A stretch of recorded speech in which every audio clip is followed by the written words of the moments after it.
You already know that if you want to stay in shape, you should avoid sugar, alcohol, and processed food, while also being active and engaging in physical activity.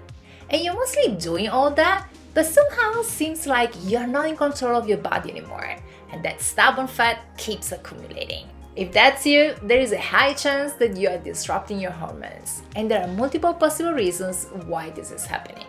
Let's have a look at a few of them. My name is Claudia, I'm a 45 years old holistic nutrition coach with a master's in human nutrition and dietetics, and I help busy women in their 40s to take control of their health. Reason number 1, glucose spikes.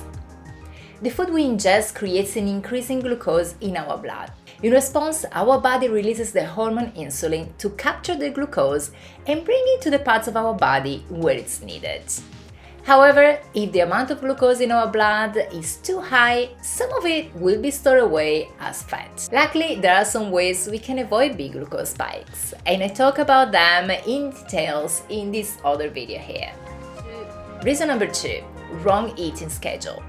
Keeping a wrong eating schedule can be a mistake in 2 different ways. On one side, you might be eating too often. This can look like snacking a couple of hours after your meals, having a late dinner and an early breakfast. This means that you are not letting your body take long enough breaks between food intakes, and you are constantly spiking your blood glucose. On the other side, if you do intermittent fasting and have longer fasting windows when you don't ingest anything that alters your level of blood glucose, there is a high chance that your fasting window is not aligned with the phases of your cycle, and this might be disrupting your hormones. I used to fast every day for 14 to 16 hours until I read Dr. Mindy Pelz's book, Fasting Like a Girl. In this book, she explains the different types of fasting and most importantly teaches what type of fasting we should follow based on our cycle.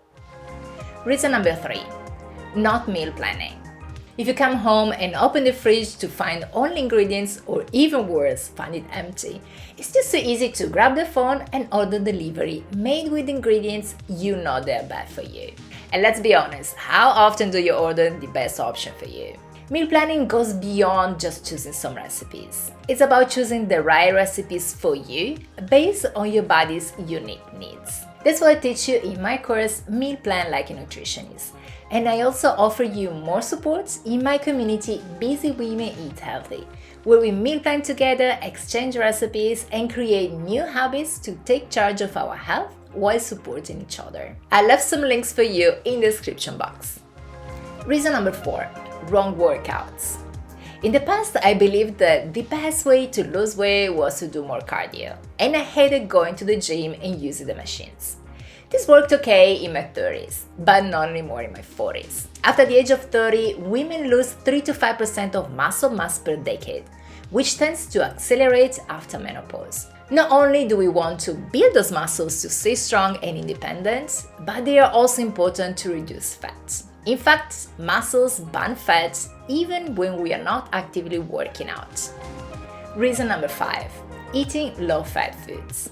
Our generation of women in our 40s grew up being exposed to the belief that fat makes us fat, and low-fat foods are the best choice to lose weight. Recent science have proved the exactly opposite. We need good fats in our diet like extra virgin olive oil, grass-fed butter, nuts and nut butters, and we have to avoid the bad fats like vegetable oils, margarine, corn oil, and seed oils. Choose full-fat dairy products like milk and yogurt if you're not lactose intolerant, and make sure always to read the ingredient list to see if there is any undesirable ingredients hidden inside. Reason number 6, not eating enough protein. Protein is essential because it's made of the building blocks that build our entire body and make this wonderful machine work flawlessly. In addition, protein has a thermic effect, meaning that about 20 to 30% of its calories are used during digestion and are not absorbed by the body. It also keeps us feeling fuller for longer due to its slower digestion. Reason number 7, poor sleep. Not sleeping well enough and long enough can be detrimental for our hormone and our weight. Take a moment to understand what's disrupting your sleep. Do you wake up in the middle of the night to use the toilet? Maybe you can try reducing your liquid intake a couple of hours before bed. You can't fall asleep at night? Try creating a bedtime routine. Avoid alcohol, reduce your caffeine intake during the day, And make sure to get natural lights in the morning. Do you share your bed and does your partner disrupt your sleep? Kick them out of the room. I'm kidding.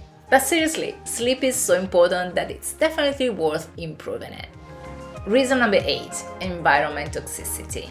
The products you are putting on your body might be disrupting your hormones balance.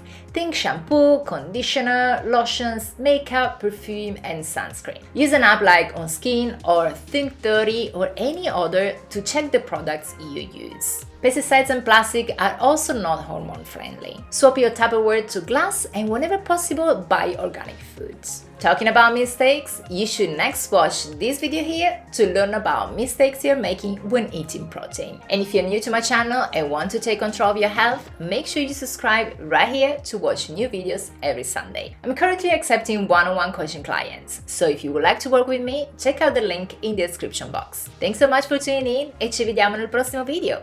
Ciao!